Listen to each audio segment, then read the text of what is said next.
No prison time for the two parents sentenced today for the drowning deaths of 3 children when they drove around barricades through the flooded Tonto Creek.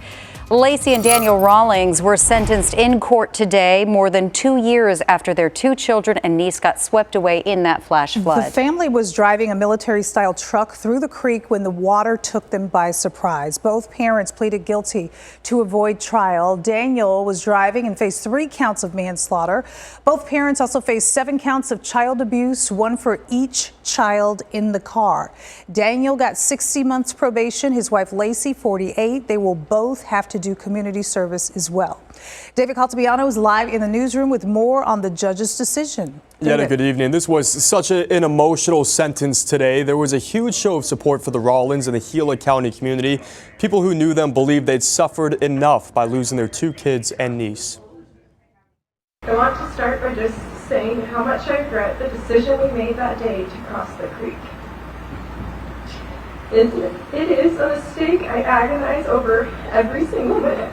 A tearful Lacey Rawlings, who pled guilty last month to 7 counts of child abuse, expressing regret over that fateful November day in 2019 that took the lives of her 2 kids, Willa and Colby, and her niece, Austin. I am so incredibly sorry to everyone involved that day for the loss I can never fix.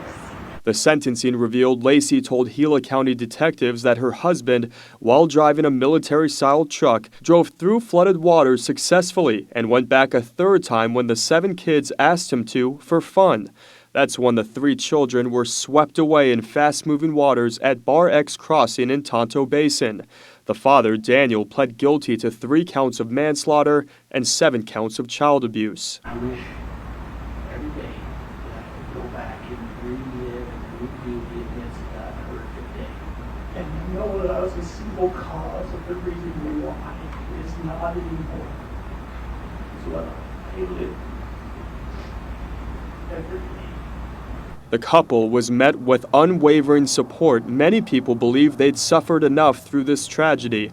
Hundreds wrapped yellow ribbons outside the courthouse in Globe and wore shirts that read, "Rawlings Strong." Today it is my plea that a feeling of forgiveness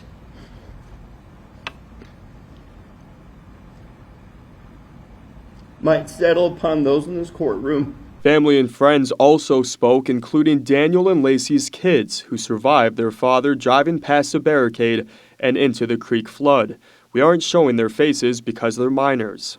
My dad is a big part of my life, and I would really love it if he could stay with me. After hours of tears and heartfelt pleas, the judge decided to not give jail time to the parents. He says the wishes of the remaining children and the community played a big part in his decision. These defendants failed their children. They failed to protect them. They failed to be adults who said no. Conversely, again, any such leniency that the court may exercise today is again on behalf of the 4 of the surviving victims. These 4 children have 0 fault in the case. It's the final chapter to a terrible tragedy. The judge sentenced Daniel, who was driving, to 5 years probation, while Lacey will serve 4 years supervised probation. However, if either is found to violate the terms of the probation, they could be sent to prison. Tonight, I'm live in the newsroom. David Caltabiano for Arizona's Family.